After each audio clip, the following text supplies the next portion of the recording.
It's Saturday morning. I made a quick run down to the shed. I was out doing some other stuff, and so I figured I'd come down here and do a little testing. It occurred to me while I was thinking about what we could do that these AC relays we have little microfuses on each of the channels, and there's a good likelihood that if we were drawing too much current, we would have blown out those microfuses. So one of the things I'm just dying to test is to get my ohm meter out and check to see if we blew fuses. If we blew fuses, that really tells us that we're drawing too much current. It's as simple as that, and we need a higher current relay. I found several 5 and 8 amp modular board types that we could put in here in place of these 2 amperes. And if those aren't big enough, then there's 10, 20, and 40 amp units that we could also get. So for right now, I want to really take a look and see if these little microfuses are blown. So that's what I'm going to be doing right now. I'll bring you guys in close, so hopefully you and I can both see, and we'll take a look at it. So after trying to get in here, I decided that it's too tight of working conditions. I'm going to go ahead and take the board out so I can test it on a bench. So I don't think I'm going to film that. It's just taking a few screws out and disconnecting the connectors, and then I'll have it on the bench and I'll bring you guys back. Okay, I have the unit out. I want to show you the fuses. I don't know if you can see them, but it's those little green resistor looking things there. But as you can see from this side, they're really hard to get to. So I'm going to flip the board over and test them from the back side. And I have my ohm meter on continuity beeping mode. And I believe that the fuses,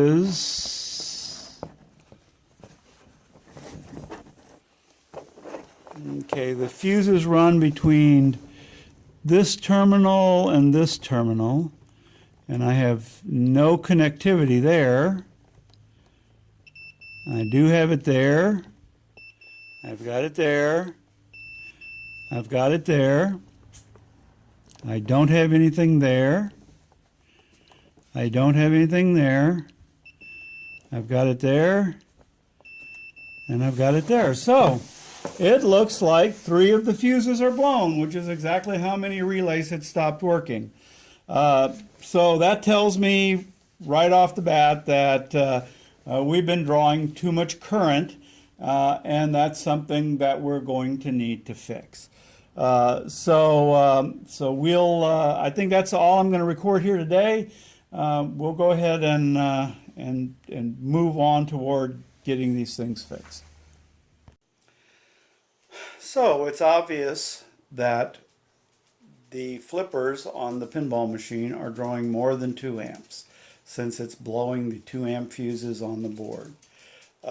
Because of that, we're going to have to find some solution that will provide more than 2 amps. Apparently this current must be right at 2 amps since 2 of the 4 flippers do not blow the fuses, which means that I'm thinking that we're running somewhere between 1.9 and 2.5 amps depending on the configuration of the particular flippers and the exact impedances and resistances of each of their coils.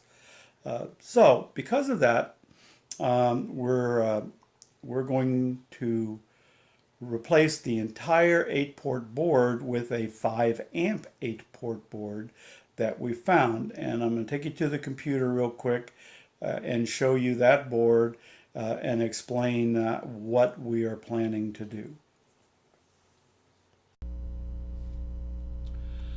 So here we are on AliExpress. It's one of the sites that we buy a lot of the parts that we're experimenting with. And this, as you can see, is an 8-channel solid state DC controlled AC load 5 amp relay board. It's very similar to the boards we're currently using, but it's actually quite a bit bigger. I couldn't find any exact measurements on the board, but I can tell you that the relays themselves are a ½ inch longer and a little over 2.5 times as wide as the relays that are on our current boards.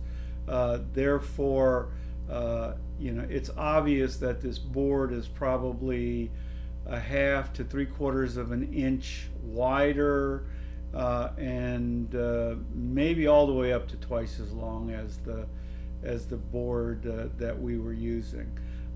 You may also notice that there are no pins to interface it with our board. It simply has the screw terminals to bring the control voltages in.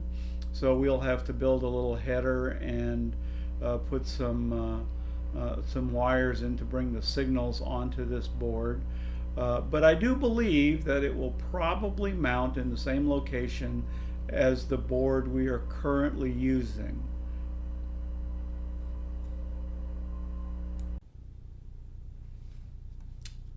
So just for reference, I've brought up a picture of the old board, and I'm going to withdraw that statement about saying that the board is twice as long.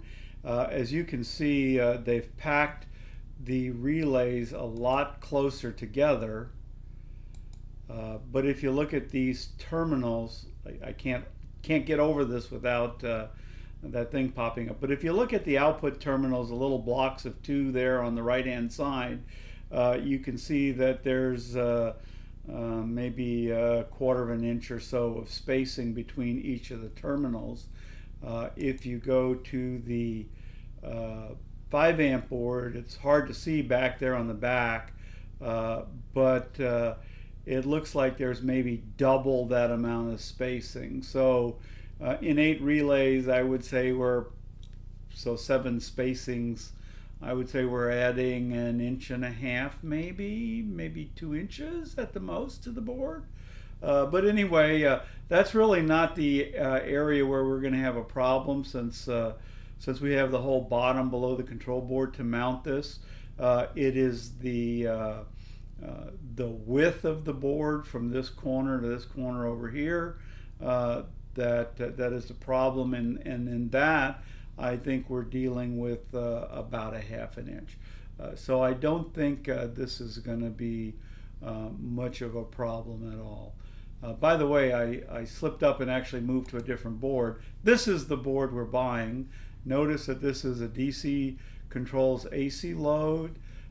It happens that this company also makes a DC to DC control. So this unit would have controlled those 5 DC solenoids we had we found this board beforehand. We would have bought this board instead of those freestanding independent relay modules that we mounted over on the left-hand side of the board. But anyway, we're ordering these. It's going to take nearly a month for these to come in. Well, 2 weeks to a month from AliExpress. So in the meantime, we're going to be wiring up all the rest of the switch wires and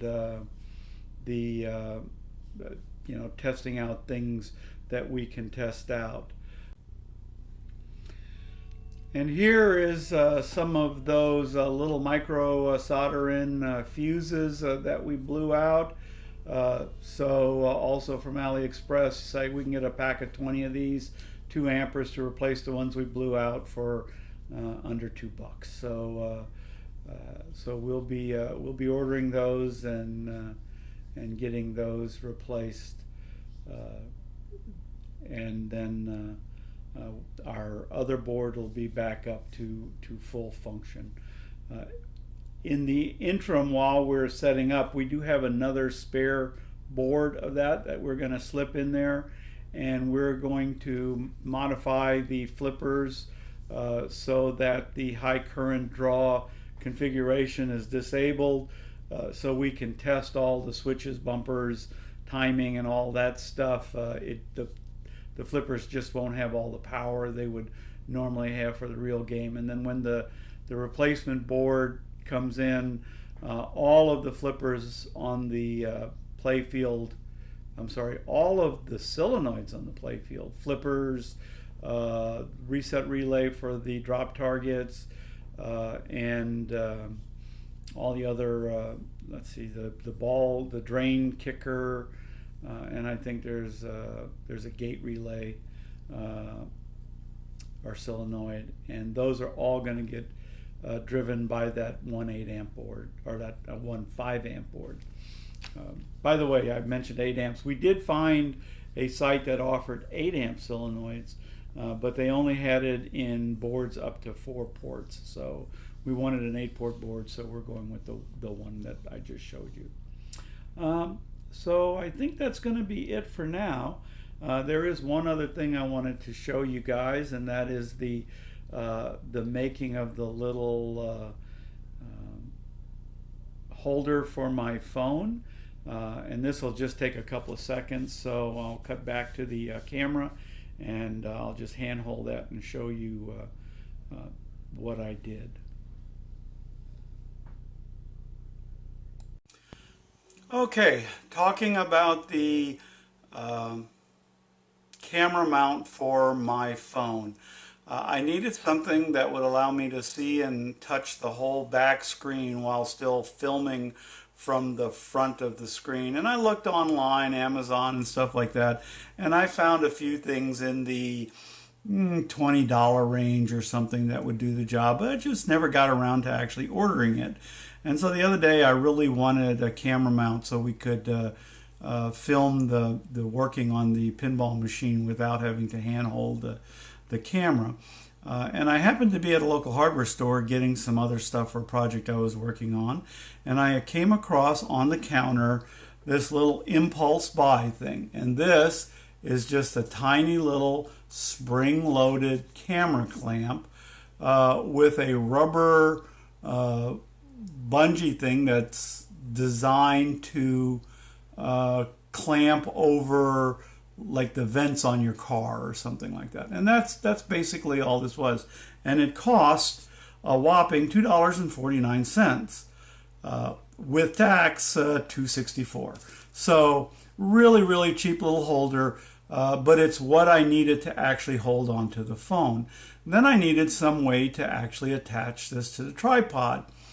So I looked around my garage, and I do a lot of building projects and stuff, and I happen to have one of these. Now, people who do a little bit of construction will recognize this as a hurricane strap.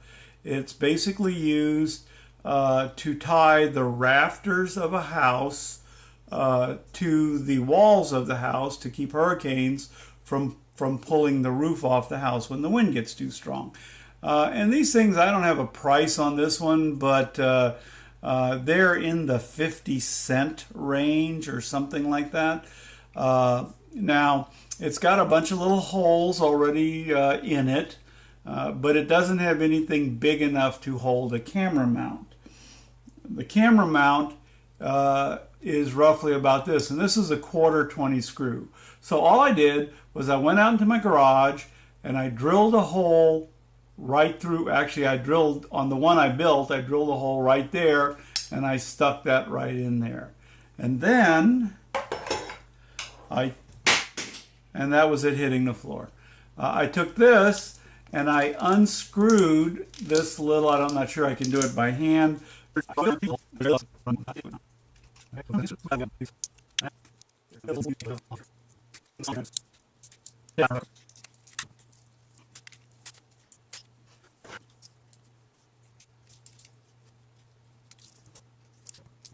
Right down there in the center, there's a little screw. So I'm going to take my Phillips screwdriver and I'm going to just unscrew that.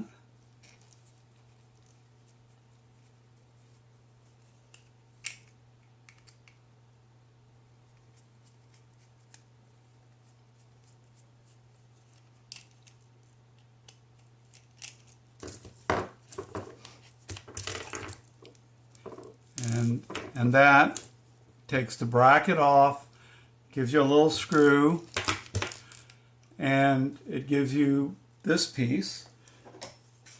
So now I just stick that on here in one of these holes. God, this is a terrible how-to video. Don't, if you ever get into making videos, don't do it this way. Take your time, do a good setup. Anyway, you tighten that on there, and now you've got an adjustable angled holder that you can drill a hole in here.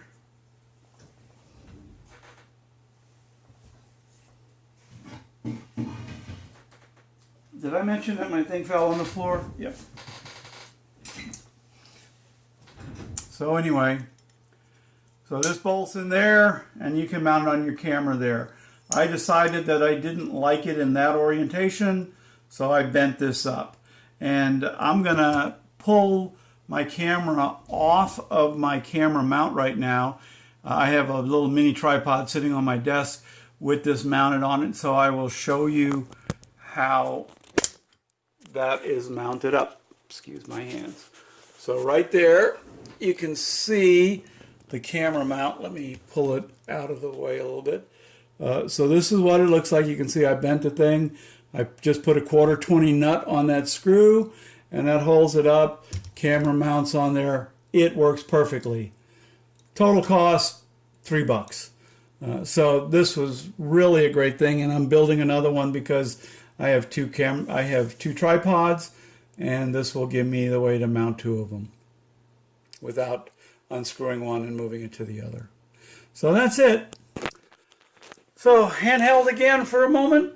Thanks for watching. I'm going to post this. I know it's short and a very little content, but I thought it was kind of important. It is Saturday today. Monday we'll be back down doing some more wiring. So we'll see you guys then.